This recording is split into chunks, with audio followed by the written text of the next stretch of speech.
Hello everyone, my name is Kuldeep Singh Rathore and welcome in engineers वाला। Guys, आप सबको पता है, आप लोगों के लिए कोई भी नोटिफिकेशन, अपडेट या इन्फॉर्मेशन अगर आती है तो टाइमली बेसिस पर उसकी इन्फॉर्मेशन आपको मिल जाती है इंजीनियर्स वाला के प्लेटफॉर्म पर। गाइज, आप सबको पता है, बैक टू बैक आप लोगों के लिए कुछ ना कुछ नोटिफिकेशन आते रहते हैं और नोटिफिकेशन से हम लोग आपको अवेयर करते रहते हैं। जिसमें भी आप लोग इंटरेस्टेड हो उसमें आप लोग अप्लाई करते रह सकते हैं। यहाँ पर अगर हम देखें गाइज, आज का जो रिक्रूटमेंट आया है इंडियन ऑयल कॉरपोरेशन लिमिटेड के अंदर आया है, जो कि गवर्नमेंट ऑफ इंडिया अंडरटेकिंग है। मैक्सिमम बच्चे जानते होंगे Indian oil corporation limited IOCL जो है वो महारत्ना पीएसयू की कैटेगरी में आता है। और यहाँ पर जो वैकेंसीज निकली है वो रिफाइनरी डिवीजन में भी निकली है और पाइपलाइन डिवीजन में भी निकली है। तो जो सैलरी स्ट्रक्चर्स आपका रहेगा वो 25,000 से लेके 1,05,000 के आसपास रहने वाला है। और सिमिलरली पाइपलाइन डिवीजन जो है उसमें भी आपका 25,000 से लेके 1,05,000 के आसपास रहने वाला है। इसके अलावा अगर आप देखोगे तो यहाँ पर 23,000 और से लेके 78,000 वाली भी कुछ पोजीशंस यहाँ पर अवेलेबल है। तो गाइज, यहाँ पर अगर हम देखें जो नंबर ऑफ पोजीशंस अवेलेबल है, जैसे junior engineering assistant for productions के लिए अगर आप देखोगे तो जैसे गुवाहाटी रिफाइनरी है, बरूनी रिफाइनरी, गुजरात, हल्दिया, मथुरा, तो ये रिफाइनरीज के नेम हैं। इन रिफाइनरी के नेम्स के हिसाब से यहाँ पर अगर आप देखोगे जो टोटल वैकेंसीज अवेलेबल है और कौन कौन सी कैटेगरी कितनी वैकेंसीज अवेलेबल है वो भी यहाँ पर मेंशन किया हुआ है। सेम अगर आप junior engineering assistant PNV division के लिए देखेंगे तो उनका भी वैकेंसीज अवेलेबल है। Junior engineering assistant PNU OM में देखेंगे तो पारादीप और पानीपत में यहाँ पर जो वैकेंसीज का नंबर है वो अवेलेबल है। Junior engineering assistant for electrical के बच्चों के लिए भी यहाँ पर वैकेंसीज अवेलेबल है। Junior engineering assistant for mechanical, junior technical assistant for जो अलग अलग जो डिफरेंट डिफरेंट रिफाइनरी में जो लोकेशन है उनकी जो नंबर ऑफ वैकेंसीज है वो अवेलेबल है।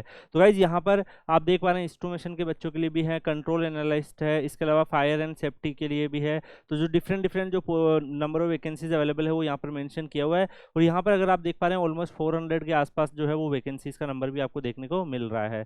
तो गाइज, वैकेंसीज का नंबर भी सही है, सैलरी भी सही है। इसके अलावा अगर हम देखें गाइज तो और भी इन्होंने बहुत सारी जैसे PWD स्टूडेंट्स के लिए जो भी वैकेंसीज रिजर्व है वो भी यहाँ पर इन्होंने बता रखी है। तो नंबर ऑफ पोस्ट और रिजर्वेशन जो पाइपलाइन डिवीजन में जो स्टूडेंट्स जो है उनके लिए कितनी है वो भी यहाँ पर मेंशन करी हुई है। तो पाइपलाइन डिवीजन के हिसाब से भी वैकेंसीज का नंबर मेंशन किया हुआ है। अगर हम देखें गाइज क्वालिफिकेशंस के लिए तो junior engineering assistant for productions में जो पोस्ट कोड 201 है उसमें आपको 3 year diploma in chemical, petrochemical, chemical technology, refinery, इन सब में है। तो आप यहाँ पे इस फॉर्म को फिल कर सकते हो। ऐसे ही जूनियर इंजीनियरिंग असिस्टेंट PNU में अगर आप देखेंगे तो मैकेनिकल, इलेक्ट्रिकल में अगर आपका इलेक्ट्रिकल एंड इलेक्ट्रॉनिक्स में डिप्लोमा है तो आप यहाँ पर इस फॉर्म को फिल कर सकते हैं। तो डिप्लोमा वाले स्टूडेंट्स के लिए ये अच्छी अपॉर्चुनिटी है, जो भी डिप्लोमा वाले स्टूडेंट्स हो इस फॉर्म को फिल कर सकते हैं। जूनियर इंजीनियरिंग असिस्टेंट 4 में अगर आप देखोगे तो इसमें भी इलेक्ट्रिकल एंड इलेक्ट्रॉनिक्स में डिप्लोमा मांगा है। तो अगर आपके पास है तो आप इस फॉर्म को फिल कर सकते हो। Junior engineering assistant for electrical and junior technical assistant में भी यहाँ पे इलेक्ट्रिकल एंड इलेक्ट्रॉनिक्स में आपके पास डिप्लोमा है तो आप इस फॉर्म को फिल कर सकते हो। मिनिमम 50% मार्क्स आपके जनरल, EWS, OBC के लिए रिक्वायर्ड होंगे। और अगर आप SC ST PWD कैटेगरी से बिलोंग करते हैं तो 45% आपके मार्क्स रिक्वायर्ड होंगे। Similarly junior engineering assistant for mechanical के लिए अगर आप देखोगे तो मैकेनिकल के बच्चों के लिए है, इंस्ट्रूमेशंस के बच्चों के लिए भी है, chemical and industrial chemistry, mathematics के बच्चों के लिए है। तो एज पर अलग अलग जो यहाँ पर पोजीशंस है उसी हिसाब से यहाँ पे क्वालिफिकेशंस भी इन्होंने रखे हैं। सेम अगर आप यहाँ पर देख पा रहे हो गाइज जो यहाँ पर पाइपलाइन डिवीजन वाली वैकेंसीज है तो इंजीनियरिंग असिस्टेंट इलेक्ट्रिकल यहाँ पर ग्रेड 4 के अंदर अगर आप यहाँ पर देखोगे तो यहाँ पर भी आपको electrical engineering and electronics engineering में अगर आपका डिप्लोमा है तो आप इस फॉर्म को फिल कर सकते हो। यहाँ पर वर्क एक्सपीरियंस जो है नॉट मैंडेटरी, मतलब कोई भी वर्क एक्सपीरियंस नहीं चाहिए। ऐसे ही टेक्नीशियन असिस्टेंट ग्रेड में भी आप देख सकते हो, ऐसे ही आप मैकेनिकल ग्रेड 4 में भी देख सकते हो। तो उस हिसाब से इन्होंने यहाँ पर क्वालिफिकेशंस रखे हैं, टेक्नीशियन ग्रेड के भी क्वालिफिकेशंस आप यहाँ पर देख सकते हैं। तो गाइस, अगर हम यहाँ पर देखें नेक्स्ट तो जो वर्क एक्सपीरियंस है वो कुछ कुछ पोस्ट पोजीशंस में इन्होंने कुछ वर्क एक्सपीरियंस, जैसे रिफाइनरी जो है उसमें इन्होंने वर्क एक्सपीरियंस कुछ कुछ पोस्ट में मांगा है। बाकी कई सारी वैकेंसीज यहाँ पर फ्रेशर्स के लिए भी अवेलेबल है, तो आप डेफिनेटली फ्रेशर वाली जॉब में यहाँ पर अप्लाई कर सकते हो।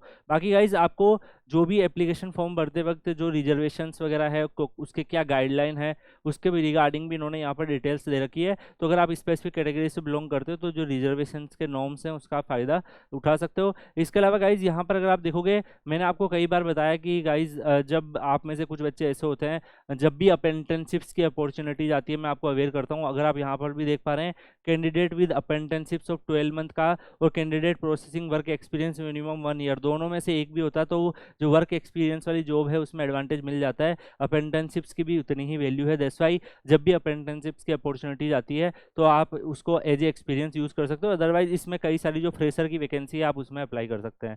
इसके अलावा गाइज यहाँ पर अगर हम देखें तो एज लिमिट भी इन्होंने रखी है कि जनरल के लिए कितनी है, SC ST के लिए कितनी है और OBC के लिए कितनी है as per the post. Selection methodology के बारे में देखेंगे गाइज तो यहाँ पर कंप्यूटर बेस्ड टेस्ट होने वाला है, उसके बाद स्किल प्रोफेंसी फिजिकल टेस्ट ये सब आपके हो सकते हैं डिपेंड ऑन योर जो भी आप जिस पोस्ट पे अप्लाई कर रहे हो। तो यहाँ पे कंप्यूटर बेस्ड टेस्ट जो होगा उसमें 100 क्वेश्चन स्केरिंग 1 मार्क्स और आपका टोटल टाइम 120 मिनट्स आपको मिलेंगे। उसके अंदर सब्जेक्ट नॉलेज आपकी 75 मार्क्स, न्यूमेरिकल एबिलिटी 15 मार्क्स और जनरल अवेयरनेस 10 मार्क्स की आपकी रहने वाली है।